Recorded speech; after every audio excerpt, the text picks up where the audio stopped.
안녕하세요. 공시와 투자 키팩터를 통해 투자 아이디어를 찾아준 테린이 아빠입니다. 내용 보시고 도움되시면 구독, 좋아요, 알람 부탁드리겠습니다. 휴스틸이 이제 주주 배정 유상증자를 2022년 9월 16일 장 마감하고 이제 발표를 했죠. 그래서 시간 외에 주가가 많이 빠졌는데 한번 간단하게 보도록 하겠습니다. 공시가 이제 유상증자 결정 공시가 있고 그 다음에 이제 증권신고서가 있어요. 이 증권신고서는 계속 한번 정정이 될 겁니다. 아직 최종본이 아니거든요. 그래서 이제 유상증자 결정 보시게 되면은 시설 자금으로 한 900억 정도 모은다라고 되어 있어요. 지금 현재 예정 발행가액은 5,280원인데 확정 예정일은 그러니까 발행가액이 확정되는 것은 11월 30일이다라고 되어 있습니다. 이게 1차 발행가액을 산정하는 기준이 있고 2차 발행가액을 산정하는 기준이 있는데 둘 중에 낮은 가액을 이제 선정을 해요. 그리고 낮은 가액을 이제 산정을 하기 때문에 보통 회사에서는 이 시기부터 그러니까 다음 주부터는 열심히 IR을 해서 회사가 우리가 이거 투자하면 얼마나 좋아지는지 이런 것들을 많이 이제 시장에다가 이제 언급을 하죠. 기사도 많이 이제 뿌리고 대표이사 인터뷰도 하고 뭐 이런 것들을 다 전략적으로 이제 하게 됩니다. 그리고 기관 투자자들이랑도 미팅을 하고 일단 이제 신주 배정 기준일이 10월 21일이에요. 이거가 10월 21일이기 때문에 지금 이제 9월 19일 날 주가가 이제 빠진다고 휘떡 팔아버리면은 이 신주 배정을 받을 수가 없겠죠. 그렇기 때문에 이 10월 21일까지는 어쩔 수 없이 지금 현재 주주들은 내가 이 유상증자 결정 공시 때문에 떨어진 주가, 그러니까 희석 때문에 발생하는 주가 하락을 견뎌내야 되는 상황이고 주식을 팔면 안 되고 10월 21일까지는 들고 있어서 신주를 배정받아야 되는 상황입니다. 그리고 이제 이 주식이 없는 사람들은 이번에 이제 희석되는 주식수가 있어요. 그러니까 한 주당 이제 0.379 어쩌고 돼 있잖아요. 그러면 1000주 기준으로 이제 한 379주가 이제 붙는 거니까 한 대략 한 27%에서 한 30% 정도 이제 희석이 된다라고 이제 계산이 나올 겁니다. 그러면 희석이 된다라고 가정을 할 때 주가가 희석되는 것 때문에 얼마나 떨어지느냐.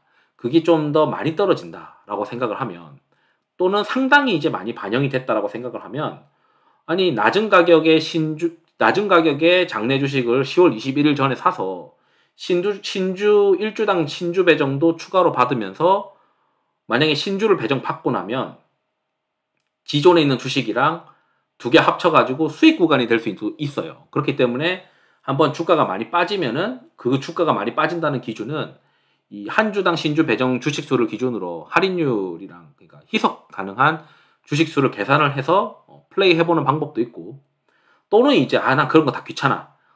얘네가 이제 청약이 돼서 돈이 실제로 모이는지 안 모이는지에 대한 리스크가 있기 때문에 돈이 다 모이는지 보고 플레이 하겠어 라고 하면은 2022년 12월 7일부터 6일이니까 6일날 이제 장 마감하고 나면은 청약률이 얼마가 됐고 실권율이 얼마가 됐다 뭐 이런 얘기들이 발표를 할 거예요. 이렇게 이제 하든지 또는 나는 그냥 이거 굳이 시장에서 휴스틸을 사고 싶지 않아. 이건 분명히 구주주 중에서 최대 주주는 청약을 100% 안 할 가능성이 높다. 왜냐면 과거에 주주 배정 유상증자는 대부분 최대 주주는 100% 청약을 다 안 하더라. 그러면 나는 이번에 이 실권주가 나올 것이고 이 실권주는 최대 주주가 대부분 청약을 안 해서 나오는 것들이거든요.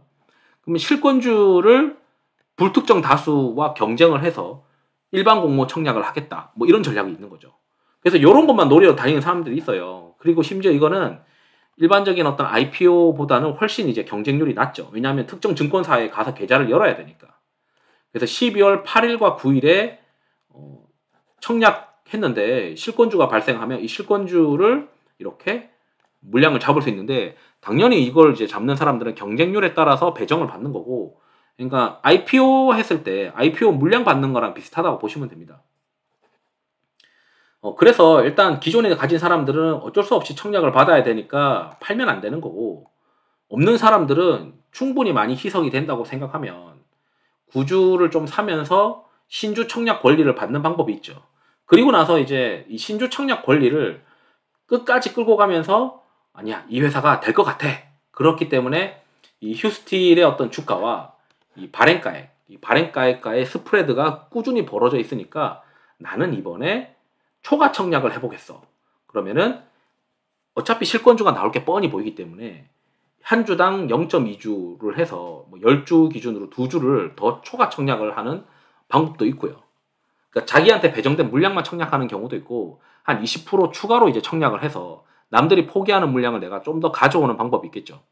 그러면은 내가 기존에 가지고 있는 주식과 그리고 좀 더 싸게 사는 신주가 희석이 되면서 평균 단가가 이제 낮아지니까 실제 이게 상장될 때 조금 이제 안정적으로 되지 않을까 싶습니다. 그리고 이 신주가 상장하는 날, 첫 번째 이제 매수는 이 청약이 충분히 완료가 된 날이고, 그 다음에 이제 시장이 걱정하는 날이 뭐냐면, 야, 이거 싸게 어차피 신주가 발행이 되는 건데, 뭐 실권주 물량도 있고, 이런 물량들이 12월 27일, 그러니까 보통 이거를 권리 공매도라고 하는데, 이걸 내가 이제 27일 날 팔지 않고, 이거래일 전에 이제 팔 수가 있어요. 그래서 이거래일 전부터 매물이 나올 수가 있죠. 그래서 신주 상장 예정이 이거래일 전부터 주가가 이제 좀 빠지면서 요때 이제 정말 2023년도, 2024년도에 휴스틸이 좋아 보인다고 하면은 그런 사람들은 요때 사는 게 사실은 맞죠. 이때 한번 사고 이때 한번 사고. 그러니까 청약이 되면서 돈이 충분히 모였을 때 불확실성을 제거하니까 이때 한번 사고, 그 다음에 요때 이제 신주 상장 예정일이 확정이 됐을 때 이때 한번 사는 거고, 그냥 그 실권주 일반 공모만 들어갔다. 이건 분명히 실권 날 거야. 그러면은 이제 파는 사람들은 대부분 12월 27일에서 이거래일 전에 이제 팔죠. 이거래일 전부터 팔죠. 왜냐면 그때부터 이제 권리 공매도가 가능하니까. 뭐 그런 사람들 저런 사람들이 다 섞여 있는 겁니다. 또는 이제 그냥 난 귀찮아라고 하시는 분들은 난 돈이 쓸데없이 내가 돈을 더 여기다가 더 밀어넣고 싶지 않으니까 여기 이제 그 신주인수권이 상장이 되니까 신주인수권을 파시려고 하시는 분들은 첫날 거래하는 날 시가의 시작 가격쯤에 파는 게 가장 이득입니다. 왜냐하면 신주인수권은 시간이 지나면 지날수록 계속 떨어져요.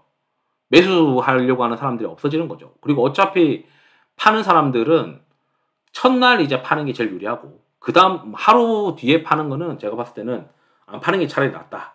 그냥 하루, 만약에 내가 신주인수권 상장하는 날 굳이 놓쳤다고 하면 그게 한 5일 정도가 아마 거래될 거예요. 그럼 첫날 정도에 무조건 다 팔아야 되는데, 첫날 파는 거를 놓쳤다라고 하면은 그냥 청약을 받고 그 청약 물량을 이때 12월 27일에 본 기존에 있는 주식이랑 같이 파는 게 오히려 나을 것 같다. 이렇게 말씀드리고 싶어요. 그래서 이제 정리하면 가지고 있는 사람은 청약 받아야 되는 거고, 없는 사람은 충분히 희석되는지 확인하고 바닥에서 이제 신주 배정 기준일 전에 산 다음에, 보통 이제 신주 배정 기준일이 단기 저점이 될 수가 있어요. 그렇기 때문에 신주 배정 기준일 한 2거래일, 3거래일 전에 주식을 사서 요거 신주 권리를 받는데, 이 신주 권리를 받자마자 신주 인수권 증서로 갖다 때리든지, 그게 아니면 그냥 청약을 받는데 초과 청약을 해서 한 20% 물량을 더 받든지, 그리고 그게 아니면 그냥 실권주가 어쩔 수밖에 나올 수 없으니까 난 그냥 KB증권에다가 계좌 열어서 돈을 많이 집어넣은 다음에 그 중에 일부를 좀 받아가지고 경쟁률에 따라 받는 거니까 실권주를 받자마자 여기 날짜에 갖다 때려야지, 2022년 12월 27일 이거래일 전부터 때려야지 권리 공매도가 가능하니까. 그리고 어떤 사람들은 휴스틸이 자금 조달 다 했고 그다음 불확실성 다 끝났고 그 다음에 신주 상장되면 요거 물량 나올 게 뻔히 보이니까 나는 그 물량 받겠어, 이때가 이제 단기 저점일 수가 있겠어 라고 생각하는 사람들은 요거 이제 12월 27일 D 플러스 이거래일 전부터 이제 사는 겁니다. 그리고 이제 내용을 봐야 되는 게 이 증권신고서를 봐야 돼요. 이 증권신고서를 보게 되면 여러 가지가 있는데, 여기 밑에 발행인에 관한 사항 밑에는 그냥 분반기 사업보고서 내용 그대로 복붙한 거고, 나중에 여기 이제 내용들이 조금씩 수정이 될 겁니다. 그러니까 감독원에서 이 내용 넣으세요, 저 내용 넣으세요 이렇게 하면서 추가로 이제 넣게 되고 하는 건데, 여기서 이제 먼저 봐야 되는 거는 자금의 사용 목적. 야, 이거 돈 땡겨가지고 뭐 할 거냐라고 이제 보는 거죠. 그래서 이것도 900억이라고 되어 있는데 확정가액이 이제 되느냐에 따라서 이 금액이 바뀌게 됩니다. 그리고 여기서 이제 뭐 상장 수수료도 있고 인수 수수료 뭐 이런 것도 있고, 그러니까 이게 KB증권이 먹는 돈이 이제 여기 있는 거죠. 그건 이제 수수료니까. 어쨌든 이제 자금 사용 목적이 있고요.